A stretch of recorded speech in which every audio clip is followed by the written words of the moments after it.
Barchangizga assalomu alaykum. Futbol manzili kanaliga xush kelibsiz. Xabi Alonso to'xtadi.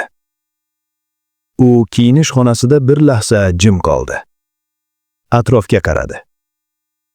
Futbolchilarning yuzidagi ifodani ko'rdi. Va shundan keyin gapirdi. Bolalar bog'chasiga murabbiylik qilayotganimni bilmasdim. Bu so'zlar oddiy hissiy chiqish emas edi. Bu gap Madrid ichida shov-shuv bo'lib tarqaldi. Chunki u nafaqat g'azabni, balki ichki charchoq va umidsizlikni ham ochib berdi. Bu Real Madrid ichidagi chuqur va yashirin muammoning ochiq signali edi.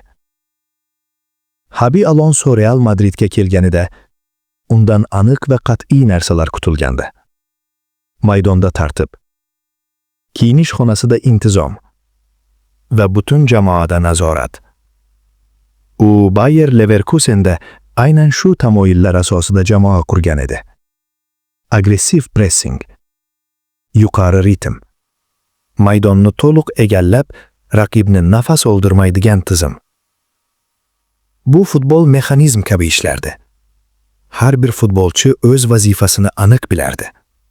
Har bir harakat oldindan rejalashtirilgan edi.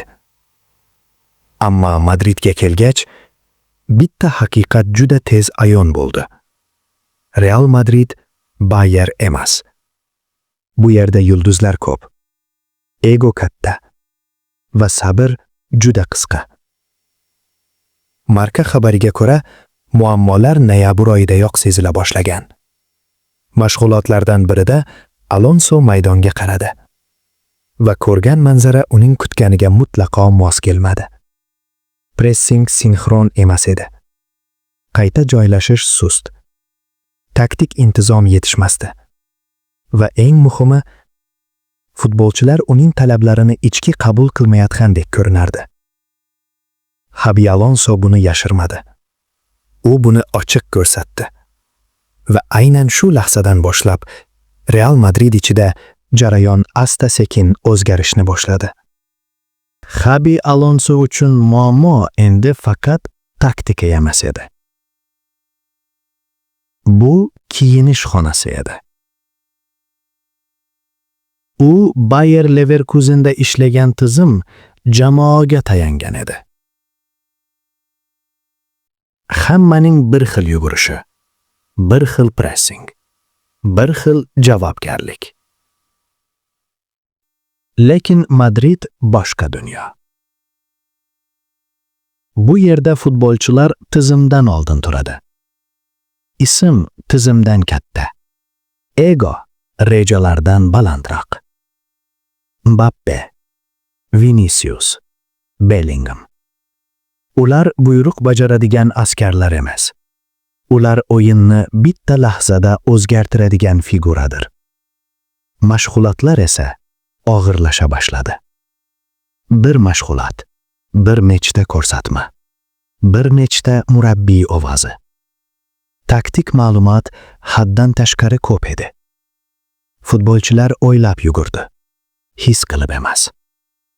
Va aynan shu yerda erkinlik yo'qola boshladi. Real Madrid futbolchisi uchun erkinlik yo'qolsa, o'yin ham yo'qoladi. Xabi Alonso buni sezdi. Lekin u orqaga chekinmadi. U yana talab qildi. Yana bosib qildi. Va kiyinish xonasi asta-sekin soviya boshladi. Aynan shu paytda boshqa ism sekin paydo bo'la boshladi. Alvaro Arbeloa. U asosiy murabbiy emas edi. Lekin u yaqin edi. U futbolchilar bilan gaplashardi. Tushuntirardi. Yumshoqroq edi. Marka yozishicha, ayrim futbolchilar uni tushunarliroq deb qabul qila boshlagan. Bu Real Madrid uchun eng xavfli signal. Agar kiyinish xonasi boshqa murabbiy nomini ayta boshlasa, demak asosiy murabbiy ichkarida yutqazgan bo'ladi. Superkubok finali hammasini ochib berdi. Barselonaga mag'lubiyat. Xabi Alonso bitta narsa so'radi. Faxriy qarovul. Bu taktika emas edi. Bu intizom edi. Hurmat edi. Mbappe rad etdi. Murabbiy qarshilikka uchradi. Va eng yomoni ortga chekindi.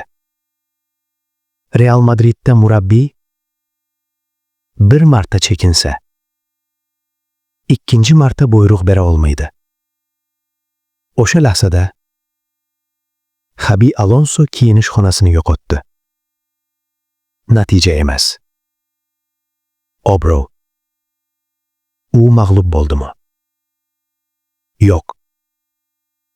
U shunchaki Real Madrid nimani talab qilishini kech tushundi. Bu klubda sen faqat murabbiy emassan. Sen lider bo'lishing kerak. Diplomat. Psixolog. Va agar Xabi Alonso bu darsni yodda saqlasa, keyingi loyihasi yanada xavfli bo'lishi mumkin.